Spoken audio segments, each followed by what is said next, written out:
Hello, boys and girls. This is Aunt Fernita, and I have a wonderful story for you called A Special Supper. Today's memory verse is John chapter 13, verse 1. It says, "He now showed them His love." The message for today's story is we praise Jesus for showing us His love. Who reminds you to wash your hands before you eat? A long time ago, Jesus helped His friends wash before supper, but it wasn't their hands He was concerned about. "Peter," Jesus said quietly, "take John with you and go into the city. Look for a man carrying a jar of water and ask him where we will eat the Passover supper this evening." Peter and John soon found the man Jesus had described. He showed them a large upper room where everything was ready, even a large jar of water and a basin and towel for washing their feet. But something was missing. Usually, a servant washed everyone's feet before this special meal. But there was no servant. Each of Jesus' helpers looked forward to having his feet washed. Dusty roads and warm weather had made them very tired. Soon Jesus and the rest of the disciples came and sat down at the table. Peter decided he would not say anything about not having a servant, and the rest of Jesus' friends didn't mention it either. No one wanted to do the work of a servant.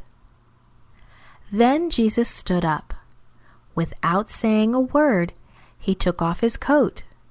He wrapped a towel around his waist like an apron and poured some water into the basin. Then Jesus began to wash his friends' feet.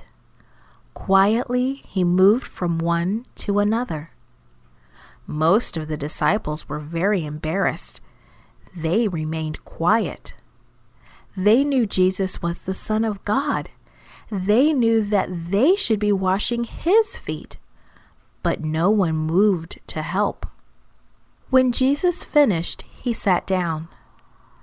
"Do you understand why I washed your feet?" He asked kindly. The disciples listened closely. "I am your teacher," Jesus said. "I am your Lord, and I am giving you an example of how to treat other people. Serve others. Help people. Act as I do." Jesus smiled as His disciples nodded their heads. They did understand, and they would always remember. Then Jesus broke some bread into pieces and gave some to each of His friends. He took the grape juice and passed it to everyone.